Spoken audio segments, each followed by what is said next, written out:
Okay, hello and welcome. This is Travis McEwen, and I am going to be doing a little bit of a walkthrough for Lab 1 in CIS 236. So what we have open here is Packet Tracer in the left-hand column, and over on the right-hand side of the screen is the directions for this lab. So we're going to walk through what to do and kind of how to go about this, and again, kind of go over some more in-depth aspects of Packet Tracer. So in this lab, you're essentially building everything out yourself. So we're going to start by going down and selecting a switch, which again is in the bottom left-hand corner of Packet Tracer. You'll see the network devices is highlighted, and then down in the bottom right below it, you'll see routers is highlighted. We're going to go over and select switches, and we're going to grab a 2960 switch. So from here, we're also going to grab a PC as well. So we're going to go to End Devices, which is one over from Network Devices. And then we're going to select PC and plop it right down below. So next thing that we're going to do is we're going to attach this PC to this switch so that we can make a configuration, do some configuration for these devices. Now to do that, to actually attach the cable between these two areas, remember we are going to use the lightning bolt, which is the connections option here. And then we have different types of cables that we can utilize. Now the cable that we're utilizing for this is we're using the console cable, which is also known as a rollover cable. So we'll select it, we'll click on our PC first, and we're going to be selecting the RS232 port. And then you'll go up and click on the switch, and it'll be a drop down of the different ports that we're going to click into it. Now, again, we're going to select the console port. It's a physical interface that accepts this rollover cable or console cable. Now, again, if you wanted to kind of see what that looks like, remember in Packet Tracer, the physical tab of the switch will show you what the switch actually looks like if you're viewing it in person. So it's broken up into two halves, which is the very top section would be the front. If you were actually looking directly at the switch, this is what you'd see. You'd see the different lights that will show, whether it's on, off, or error messages, or whether data is going through. And then you also have all of the ports that are listed as well. So in this case, we have 24 fast Ethernet ports. And then in the bottom right-hand corner over here, we have 2 gigabit interfaces. And then the bottom section this is the back, what you would see if you were looking at the back of the switch. So we have the power cable and then a console port.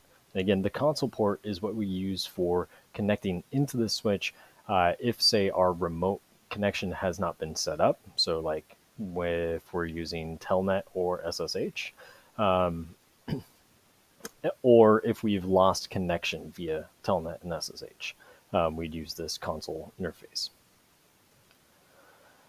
So now that we've made this connection between these two devices, the next thing that we're going to do is actually connect into the device itself. So we'll click on our PC, which is what I called in the directions our management PC.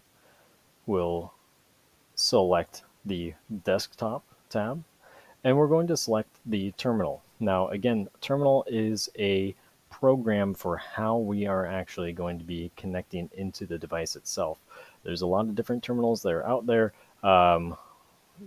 One example, as I've mentioned in prior video, is we have, say, PuTTY. In this case, this is a tool called Solar PuTTY. It's a terminal as well, and I can use it to SSH or Telnet into devices, or console into a router or a switch as well. So we select our terminal, and we can leave all the configuration the same, and we'll just click OK. And what you'll see is that the device is actually booted up, and this is an example of the current running config of our device.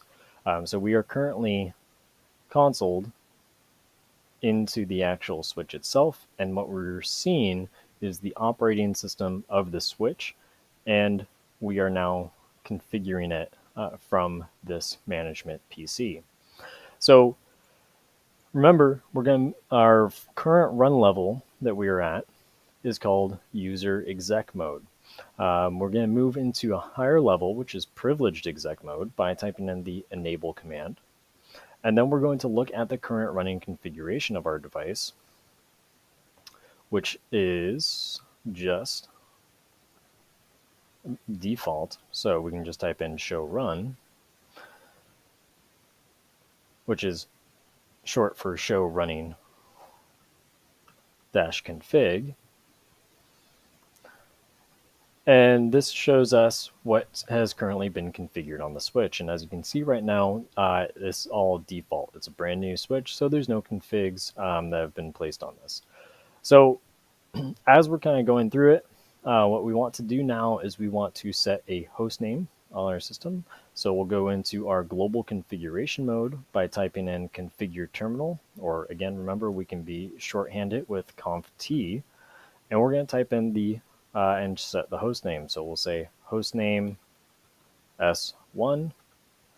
And then we have two options of how we can kind of exit or move back to our other running config. So remember, we can use the exit command, and that will move me back just one run level compared to where I'm at. So for example, if I go into conf t and then I go into, say, an interface like our console interface, if I type exit, it backs me out just one run level back to running or to the global configuration mode.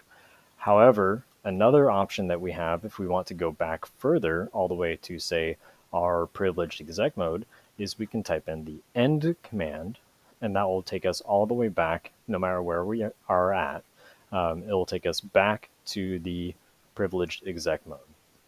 So with that, that's basically all we have to do for this first lab. Hopefully that was kind of a good walkthrough or helped you out a little bit if you had questions about what to kind of do. Again, feel free to reach out if you do have any questions. All right, thanks.